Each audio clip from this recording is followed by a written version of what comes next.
Mesdames et messieurs, bonsoir. Merci d'avoir choisi RTI 1. Voici les grands titres de cette édition. 3 personnalités ont été distinguées hier au 55e sommet de la CEDEAO tenu hier à Abuja au Nigeria. L'ancien secrétaire général de l'ONU, Kofi Annan, primé à titre posthume, Dr Ameyo Adadevo et la chorégraphe sénégalaise Germaine Akoni ont reçu des prix pour leur contribution à l'intégration, à la paix et au développement. Le premier salon dédié à l'automobile en Côte d'Ivoire aura lieu du 12 au 16 décembre prochain. L'événement a été lancé à la maison de l'entreprise par le ministre des Transports. Ce salon, qui reste une plateforme d'échange et de rencontres, se positionne comme la vitrine du secteur automobile en Côte d'Ivoire et en Afrique. La population de Tienemboué, dans le département de Mankono, région du Béré, rend hommage au président de la République pour ses actions de développement dans leur localité. Les ministres Amédée Kofi Kouakou et Sidi Touré ont appelé à la paix, au rassemblement et à la cohésion dans la région. Ce sont des pas historiques franchis par le président américain. Donald Trump est entré à pied en Corée du Nord ce 30 juin pour une rencontre avec le dirigeant de ce pays, Kim Jong-un. Jamais aucun président américain avant lui n'avait foulé le sol de la Corée du Nord.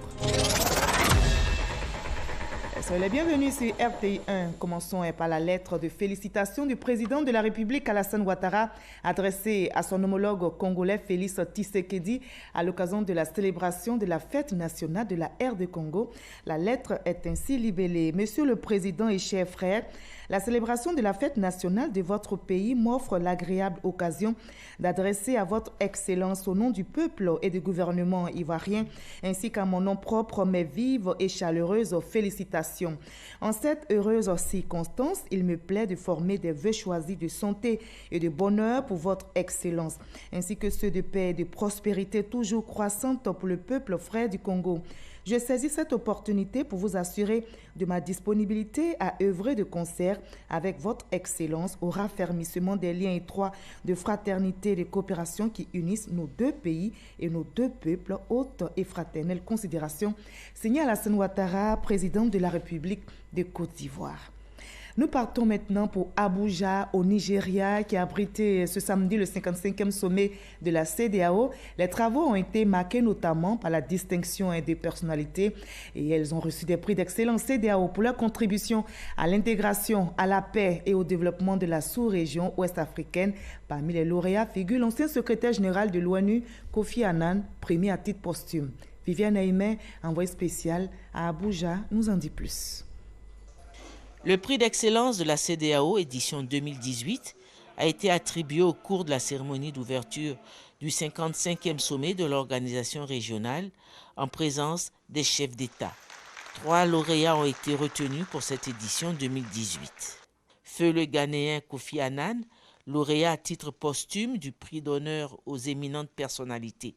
Son prix a été remis par le président en exercice de la CEDEAO, Muhammadu Buhari, à sa veuve et sa fille, une plaque d'honneur, un diplôme et un chèque de $20,000 US.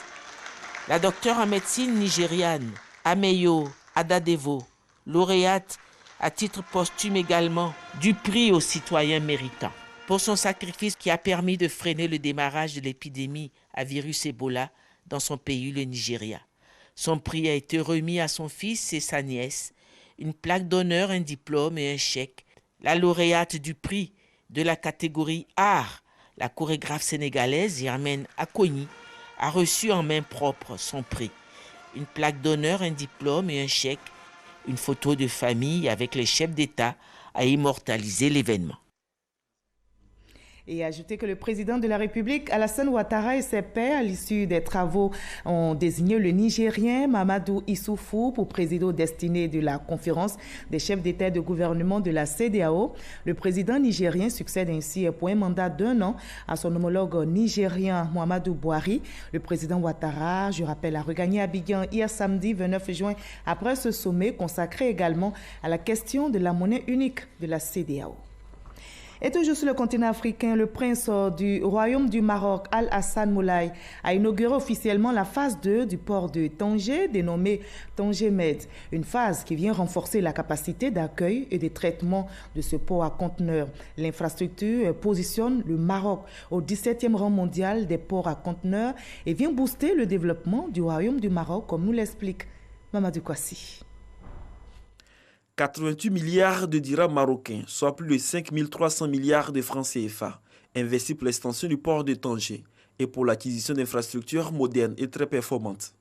Ce nouveau projet dénommé Tanger Med 2 est la troisième phase d'un rêve du roi marocain, Mohamed VI, dont les travaux ont été lancés en 2003. Avec ces nouvelles infrastructures, le Maroc se positionne comme premier port à conteneurs de la Méditerranée et du continent africain et 17e au monde. Cette infrastructure est importante, pas uniquement pour le Maroc, elle est même très importante pour l'Afrique. Près de 40% du trafic Tanger Med est destiné à l'Afrique. Ce méga-hub a un intérêt important pour l'Afrique parce que les coûts logistiques aujourd'hui ont baissé en Afrique grâce à la présence de Tanger Med. La présence du prince héritier Al-Hassan Moulay à la cérémonie d'ouverture confirme la volonté du Maroc à se constituer comme la porte d'entrée du continent africain et surtout à booster son économie en s'inscrivant dans les économies les plus développées.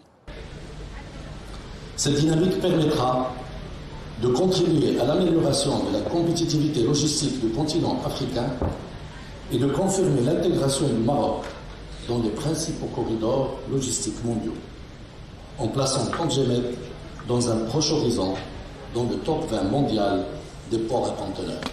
Les autorités portuaires du Maroc confirment une collaboration avec la Côte d'Ivoire pour la construction d'un quai fruitier. Les travaux de Tanger Med 2 permettent au port de Tanger de traiter jusqu'à 9 millions de conteneurs annuellement. Et l'installation sur le site du complexe Tanger Med de 912 entreprises, dont celles spécialisées dans le montage de véhicules, viennent dynamiser les activités de cette partie du Maroc. Des activités qui emploient directement 115 000 personnes au quotidien.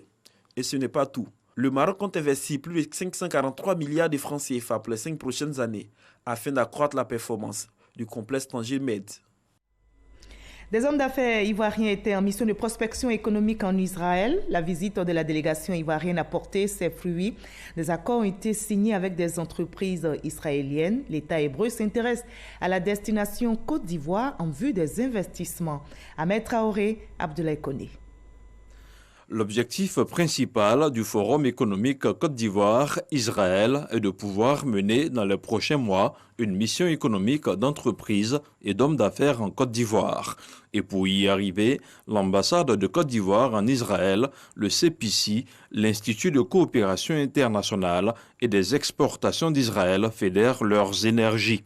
Selon le secrétaire d'État auprès du Premier ministre chargé de l'investissement privé, ce forum a également pour but d'apporter une réponse aux attentes du secteur privé israélien intéressé par le pays.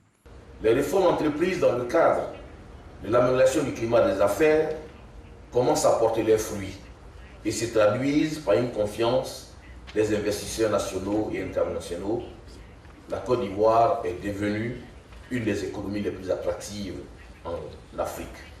Ce forum à Tel Aviv est un moment d'information importante et d'échange.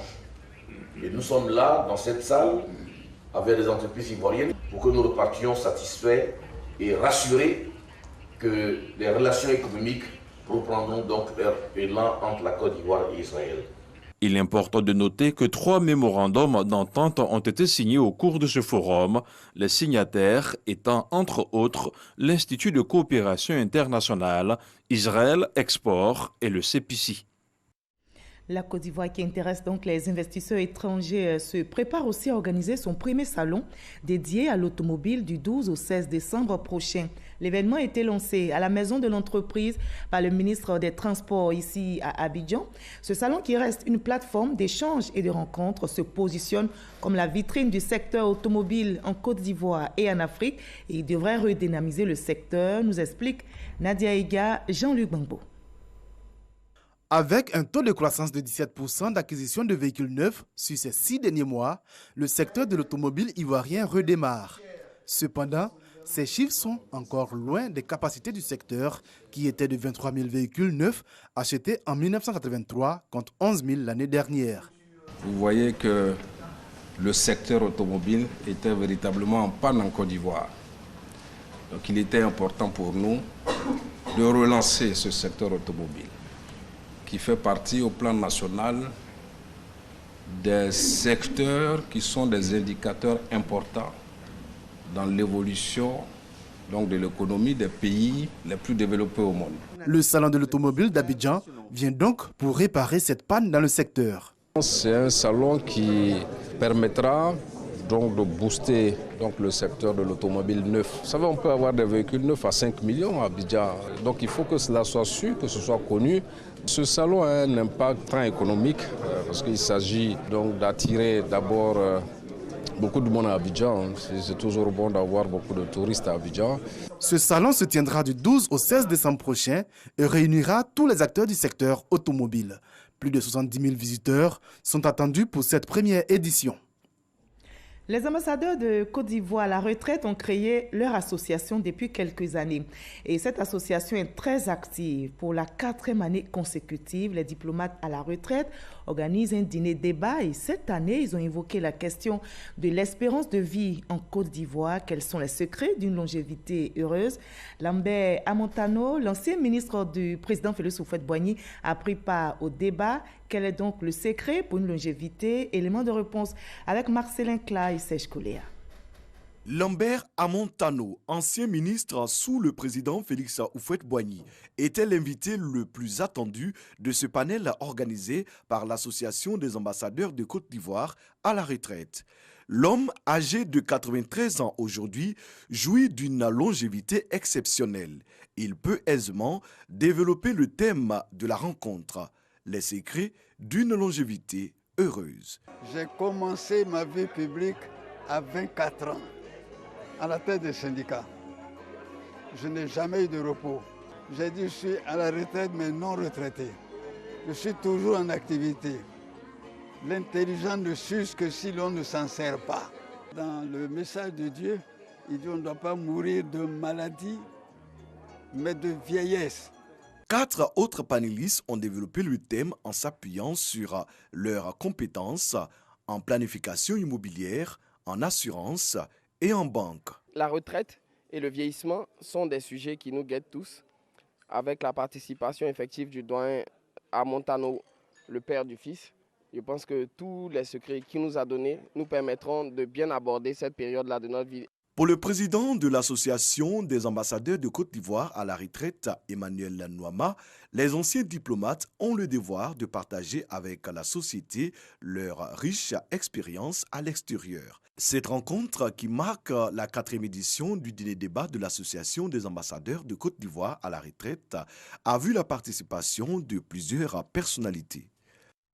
Ils ne sont pas à la retraite, ils sont toujours en activité. L'inspecteur général d'État Awandoli et les ministres Bakayoko Liramata et Anne-Désirée Ouloto étaient en fin de semaine dans la sous-préfecture de Hondé, dans le département de Bongouanou.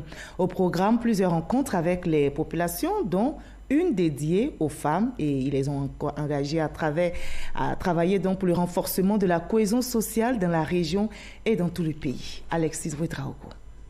Les femmes à l'honneur de la sous-préfecture d'Andé. À leur côté pour cette célébration, les ministres Anne-Désirée Ouloto, Liramata et l'inspecteur général d'État Théophile Awandoli. Pour ce jour, les femmes ont été exhortées à être des actrices du renforcement de la cohésion sociale. Conseillez utilement vos maris et vos enfants. Une mère, une femme a une telle puissance sur l'homme qu'elle peut le transformer totalement. Continuez à incliner les cœurs de vos enfants et de vos maris sur la voie de la cohésion, de l'unité, de l'entente et de la paix en Côte d'Ivoire. Changez nos hommes.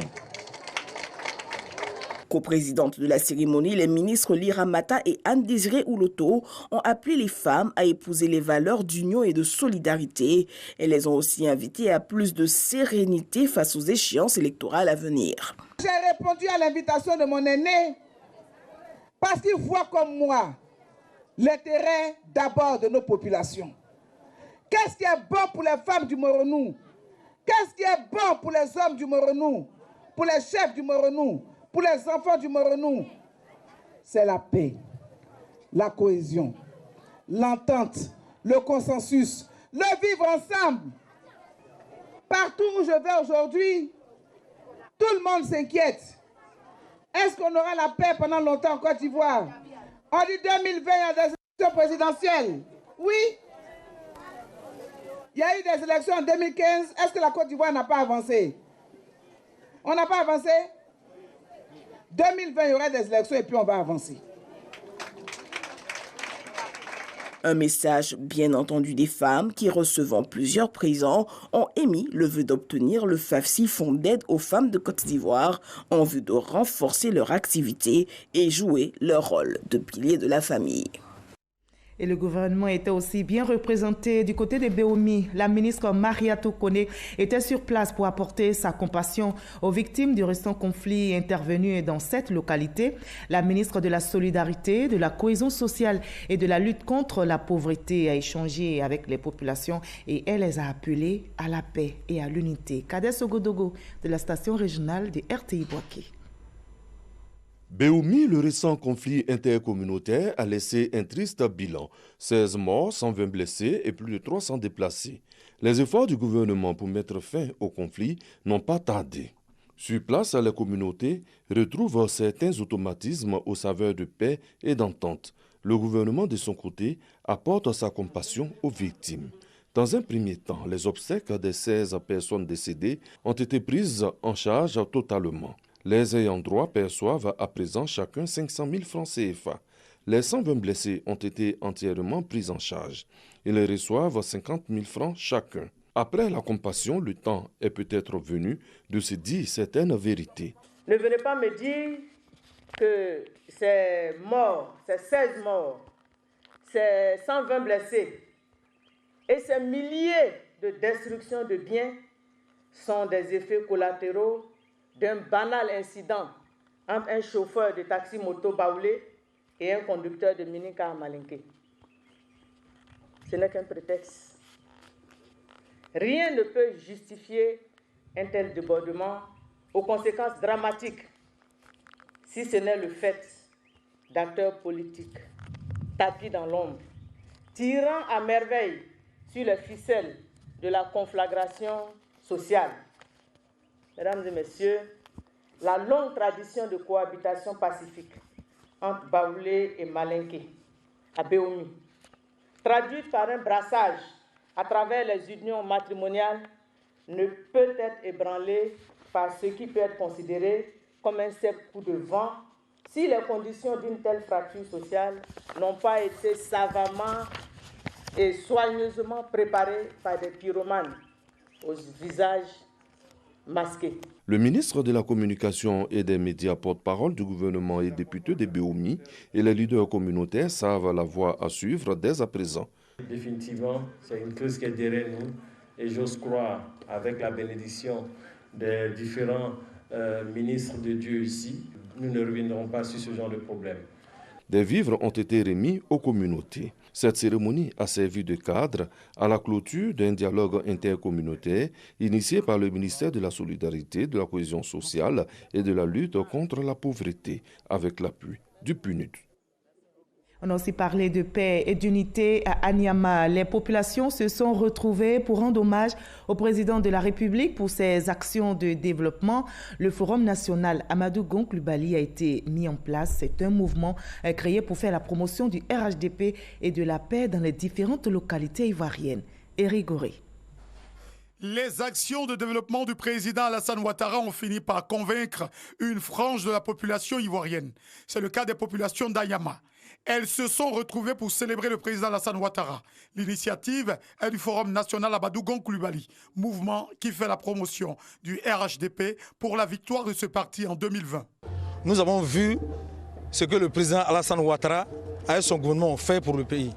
On ne peut pas finir de citer. Alassane Ouattara a créé les emplois pour les jeunes. Une idée soutenue par les autorités locales, le maire d'Anyama et le parrain de la cérémonie. Ceux qui ont quitté Anyama plus de 5 ans, quand ils rentrent à Anyama aujourd'hui, ils sont étonnés. Anyama sera transformé jusqu'en fin de l'année en matière routière en matière d'adduction d'eau, en matière d'électricité. Nous venons d'obtenir 5 km de bitume et les travaux vont démarrer dans les jours à venir. Nous voulons féliciter sincèrement, très chaleureusement, tous ces jeunes, sans pression aucune, se sont retrouvés pour apprécier justement tout ce que le président de la République et le Premier ministre font pour eux. Selon les organisateurs, le président Alassane Ouattara est le digne successeur du président Félix Houphouët-Boigny, premier président de la République de Côte d'Ivoire, vu tous les grands chantiers réalisés en si peu de temps. À l'intérieur du pays, à Tienemboué, dans le département de Mankono, région du Béré, les populations ont aussi rendu hommage au président de la République pour ses actions de développement dans leur localité. Les ministres Amédée Kofi Kouakou et Sidi Touré ont appelé à la paix, au rassemblement et à la cohésion dans la région. Léon Bro. Route Tienemboué-Mankono, 56 km recouverts de bitume déjà à 80%. En visitant ce chantier ouvert en 2016, le ministre de l'Équipement et de l'Entretien routier veut se féliciter de l'évolution des travaux et de l'impact de cette route sur les populations du Béré. Avant, ils mettaient 5 heures entre Boaké et Mankono. Actuellement, ils sont à moins de 2 heures de temps. Quand le tronçon sera terminé, ils seront à moins de 2 heures de Boaké. L'attribution du tronçon Mankono-Séguéla a été faite. Donc, très bientôt, les engins sur le chantier. Objectif désenclavement du Béré, voilà qui explique l'hommage de Tienemboué au chef de l'État. Comme cette sous-préfecture, toutes les localités réaffirment leur soutien au président Alassane Ouattara et à son parti, le RHDP, pour le développement impulsé à leur région. On peut relier les 4 points du projet aujourd'hui par des pistes vraiment praticables. Tous les villages sont en train d'être électrifiés. Les ponts villageois sont en train d'être réhabilités. Les écoles sont aujourd'hui plus proches des populations. Le développement est là. Excellence, Monsieur le Président de la République, le Korodougou dit qu'on ne change pas une équipe qui gagne. C'est pourquoi nous affirmons du haut de cette tribune que les espoirs nés du RHDP que vous présidez suffisent largement pour offrir encore plus de mandats au RHDP. Ont aussi meublé cette journée d'hommage à 2 investitures, le maire de Tienemboué pour poursuivre la vision du chef de l'État dans sa commune et les messagers d'Amadou Gon Coulibaly pour promouvoir les actions du gouvernement, suffisant pour convaincre les ministres Amédée Kouakou et Sidi Touré du triomphe de l'unité, du vivre ensemble, de la paix et du développement, idéaux du RHDP et de son président. Lorsqu'on disait PDCI, c'était Paulé. Lorsqu'on disait RDR, on dit c'est les Djoula. Lorsqu'on dit PDCI, on dit c'est les Yakouba. On ne peut pas construire le pays avec la division. Mais lorsqu'on dit le RHDP, il y a le PDCI, donc il y a le Paulé, il y a le RDR, donc il y a le Djoula, il y a l'UDPCI, donc il y a le Yakouba, il y a Concorde, donc il y a le Voilà. La Côte d'Ivoire, il faut le dire. Dorénavant, chers parents, un seul message. Si quelqu'un va vous parler de division réfugiée, dites-leur qu'est-ce que vous nous proposez pour notre développement. Assuraient respectivement le patronage et le haut patronage de cette journée d'hommage de Tienemboué au chef de l'État, la ministre Kandia Kamara et le Premier ministre Amadou Gon Coulibaly. Et pour promouvoir la paix à Grand Bassam, le maire Jean-Louis Moulot a mis à la disposition des oufouettistes pour la démocratie et la paix un nouveau siège, un édifice salué par les militants. Et l'occasion de l'inauguration a été saisie par le porte-parole adjoint du RHDP, Touré Mamadou, pour instruire les militants sur les défis et perspectives du parti. Franck Adio pour le reportage. Le siège du Rassemblement des oufouettistes pour la démocratie et la paix RHDP de Grand Bassam a inauguré. Bureau, salle de réunion et de conférence, une action du maire Jean-Louis Moulot. Nous nous préparons à un rendez-vous électoral assez important en 2020. Il est important donc de permettre à nos militants et à nos responsables politiques de disposer d'un local, d'un lieu où se retrouver, se rassembler, définir des stratégies d'occupation du terrain, de sensibilisation, afin de véhiculer ce message de paix, de rassemblement que porte la haute direction du RHDP. Des militants du RHDP mobilisés, occasion pour le porte-parole adjoint du RHDP, Touré Mamadou, de décliner les objectifs et les perspectives pour 2020, voire au-delà, et les exhorte les acteurs politiques, mais surtout les militants, à endosser le costume de la paix. Nous avons profité de l'ouverture donc de ce siège à Bassam pour lancer un message donc, à la paix, à la cohésion, tel que voulu par le président du RHDP, son Excellence Alassane Ouattara.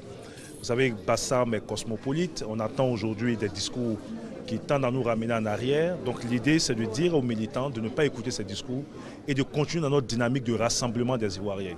Parce que de façon concrète, le RHDP aujourd'hui est la seule formation politique où vous retrouvez des cadres issus de toutes les régions donc, de notre pays.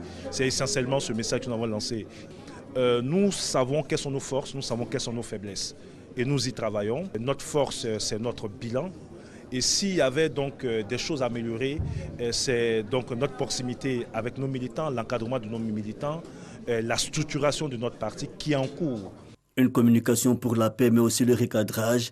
Le RHDP en ordre de bataille donc. Grand Bassam entend jouer sa partition sur le terrain politique pour les enjeux futurs.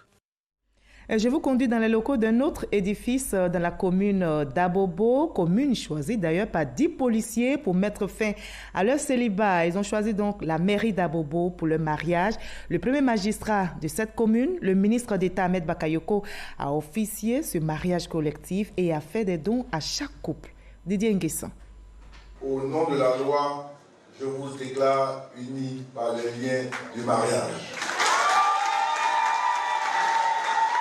Par cette phrase, le maire de la commune d'Abobo, Ahmed Bakayoko, vient d'unir 10 couples dans les liens sacrés du mariage. Les hommes mariés sont des agents de la police nationale. Leurs collègues policiers, parents et amis se sont déplacés massivement pour l'occasion.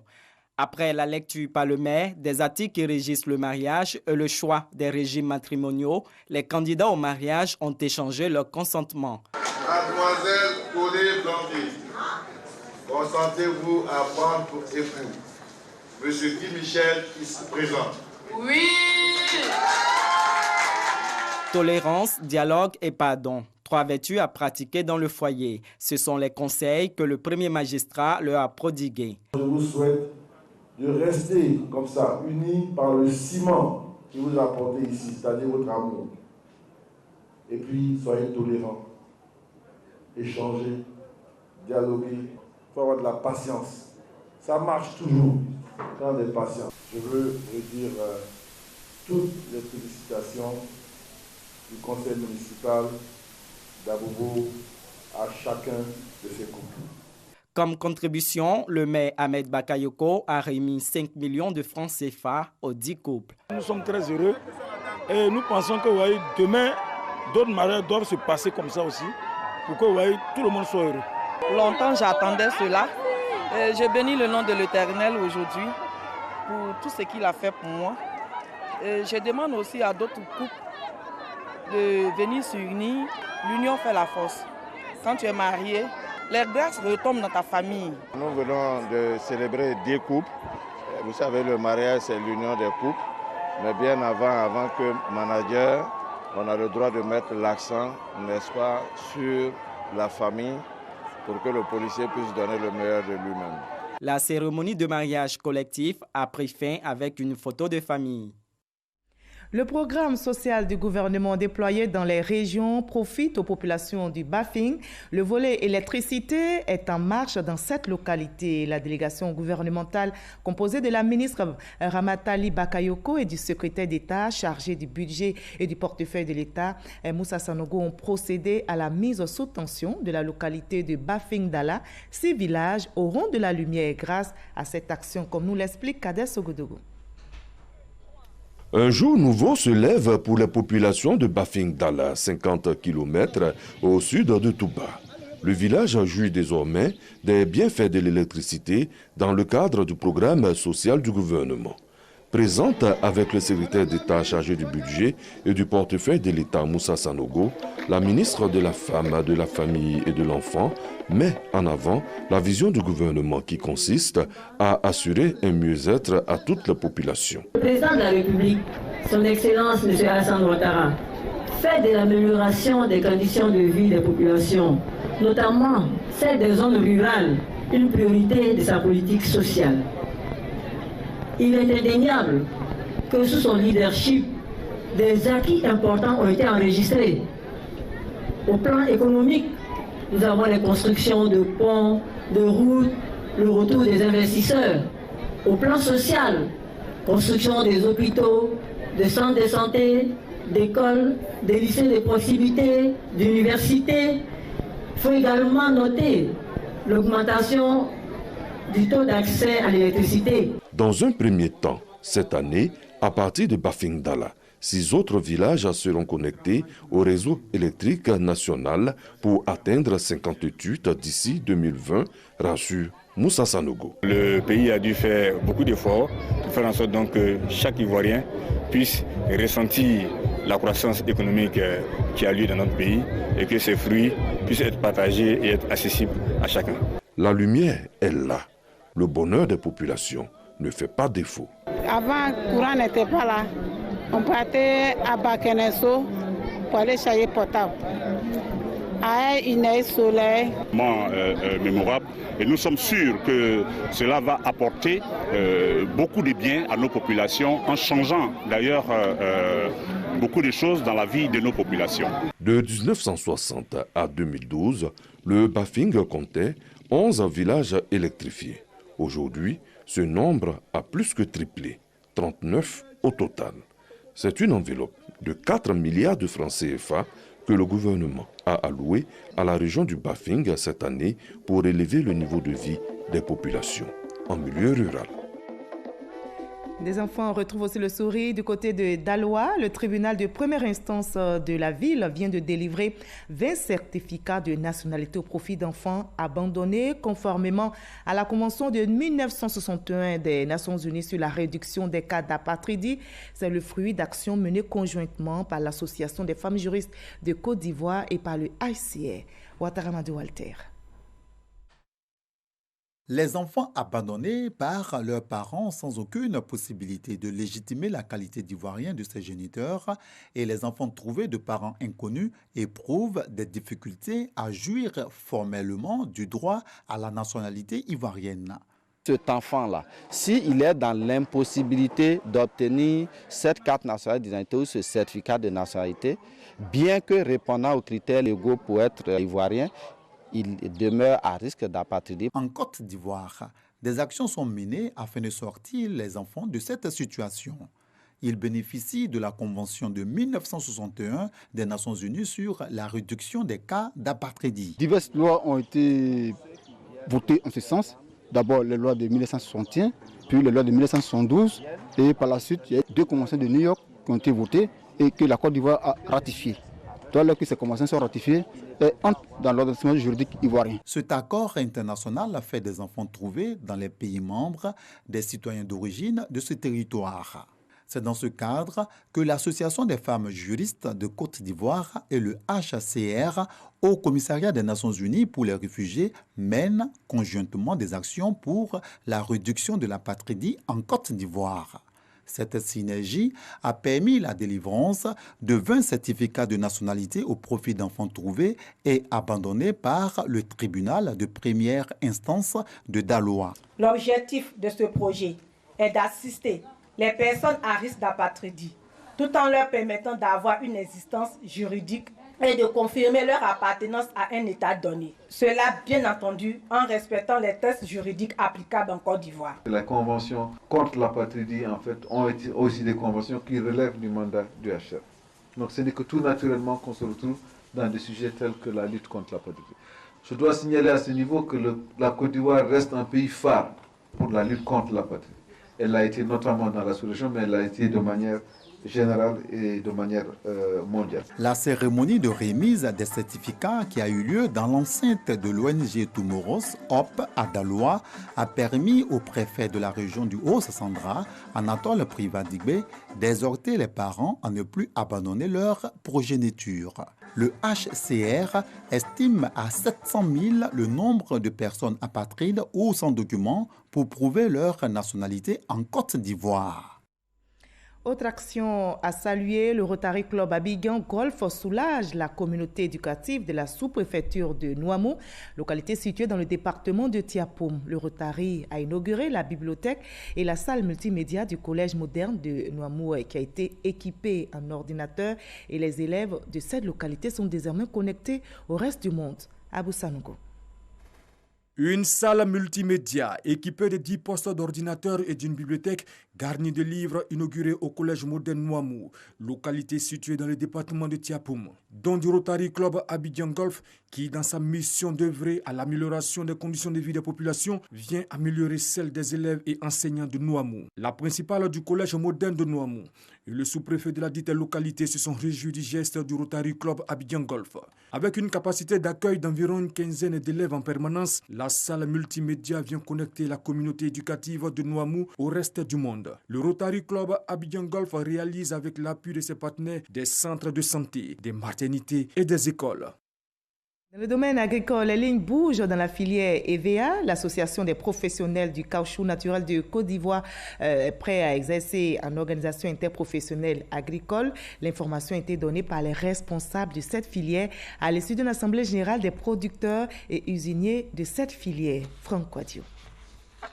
La PROMAC, l'association des professionnels du caoutchouc naturel du Côte d'Ivoire, est prête à aller à l'OIA, l'organisation interprofessionnelle agricole. C'est l'essentiel des résolutions adoptées par les producteurs et les usiniers au cours de ces assemblées générales ordinaires et extraordinaires. Deux assemblées générales au cours desquelles les acteurs ont présenté les différentes dispositions qui leur permettent d'être désormais en conformité avec l'ordonnance qui régit la mise en place des organisations interprofessionnelles agricoles. Nous avons satisfait à l'ensemble des conditions requises pour aller à l'OIA. Les deux collèges plus le groupe des planteurs individuels qui avaient été identifiés comme acteurs de la filière sont venus à la table de discussion et ils ont adhéré à l'ensemble des conditionnalités. Avec 720 000 tonnes de caoutchouc naturel produit en 2018, la Côte d'Ivoire est le premier producteur africain et le 7e sur le plan mondial. En choisissant de s'organiser en interprofession, les acteurs entendent améliorer la production, accroître la capacité de transformation et faire d'Abidjan la bourse africaine de l'EVA. Aujourd'hui, la PROMAC, c'est une simple association. Elle n'a pas les moyens pour agir. Elle peut dire, bon, on a identifié des mauvais acteurs, mais elle n'a pas les moyens de leur faire subir les affres de la loi.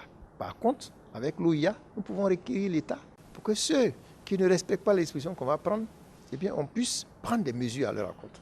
L'organisation interprofessionnelle agricole permettra, à côté de l'État de Côte d'Ivoire, de voir quelles sont les mesures à prendre pour qu'on augmente la capacité d'usinage du pays pour pouvoir transformer sur place toute la production. En plus d'avoir reconduit Eugène Crémier à la tête du conseil d'administration de la PROMAC, les assemblées générales de ce mercredi 26 juin 2019 ont aussi approuvé l'adhésion au sein de l'association de nouveaux membres que sont les producteurs individuels du caoutchouc naturel.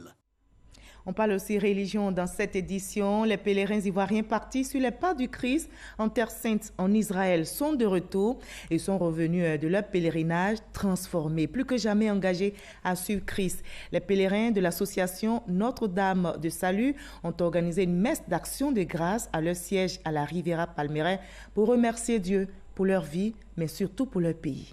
Théodore Zouzou et Eugène Atoubé.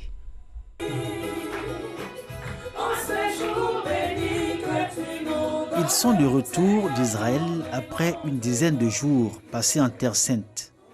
Un séjour durant lequel ces chrétiens catholiques de l'association Notre-Dame de Salut se sont inscrits dans une démarche de conversion et raffermi leur foi par la découverte de plusieurs lieux associés à la vie du Christ, des lieux décrits dans la Bible.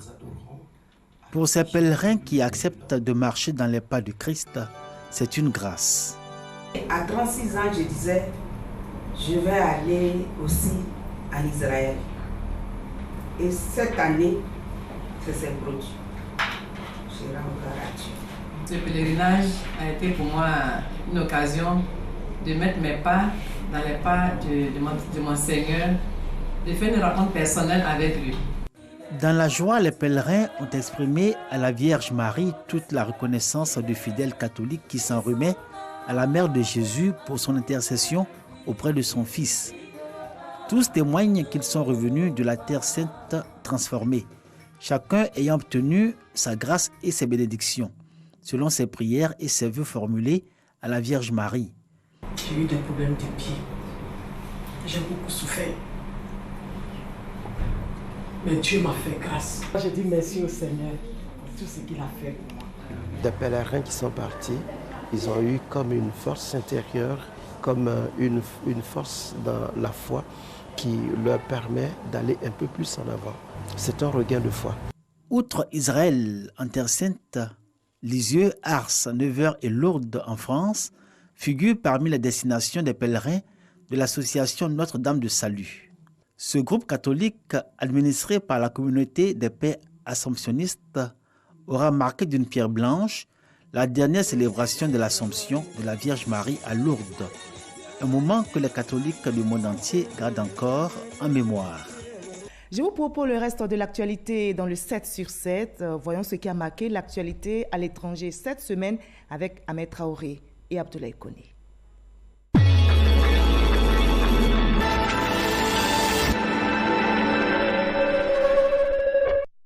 Les 4 opposants en lice à l'élection présidentielle en Mauritanie ont rejeté les résultats provisoires accordant la victoire au premier tour au candidat du pouvoir, Mohamed Cheikh Al-Ghazouani.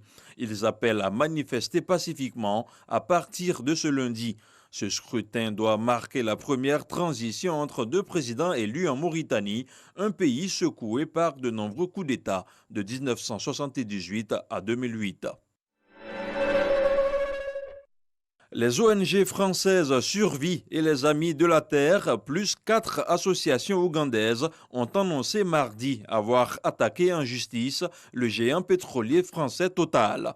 Ce, pour non-respect d'une nouvelle loi qui impose aux multinationales françaises un devoir de vigilance, y compris à l'étranger. Cette action en justice concerne la filiale ougandaise de Total et ses 2 sous-traitants. 3 femmes ont accusé l'ancien président de la Gambie, Yaya Jammeh, de viol et d'agression sexuelle alors qu'il était au pouvoir, a annoncé mercredi Human Rights Watch. Selon des témoignages, l'entourage du président faisait régulièrement pression sur des femmes pour qu'elles rendent visite au chef de l'État ou travaillent pour lui, et que ce dernier avait abusé sexuellement de la plupart d'entre elles par la suite. Jeudi, la ville de Tunis a été visée par 2 attentats. Une première explosion s'est produite à l'intersection de l'avenue Bourguiba et de la rue très fréquentée Charles de Gaulle. Selon des témoignages recueillis, un homme s'est fait exploser près d'une voiture de police. D'après un dernier bilan du ministère de l'Intérieur tunisien, un officier de police est mort. L'attaque aurait fait près d'une dizaine de blessés. Le sommet du G20 qui regroupe les pays industrialisés et les grandes économies émergentes s'est ouvert vendredi à Osaka au Japon. Un sommet potentiellement explosif, tant les positions sur le commerce mondial et le climat, les 2 grands dossiers qui vont dominer cette rencontre, semblent inconciliables. Le Premier ministre japonais a reçu des invités de marque avant une première séance de travail. Samedi à Abuja au Nigeria, la crise en Guinée-Bissau a été évoquée au cours du sommet de la CEDEAO. Alors que le mandat du président José Mario Vaz a expiré il y a 5 jours, ce dernier devrait bien rester à son poste selon la décision prise par la CEDEAO. Toutefois, la gestion des affaires revient au Premier ministre Aristide Gomes qui devra former un gouvernement, ce jusqu'au 15 juillet, et préparer la présidentielle de novembre 2019. Et puis ce dimanche 30 juin, Donald Trump a réussi son pari en posant quelques pas en territoire nord-coréen. Le président américain a franchi en compagnie de Kim Jong-un la limite qui marque la séparation entre les 2 Corées dans le village de Panmunjom où a été signé l'armistice de 1953. Jusque-là, aucun président américain n'avait foulé le sol de la Corée du Nord. Et ainsi va le monde. Ce journal est terminé. Merci de votre aimable attention. Très belle reprise demain lundi.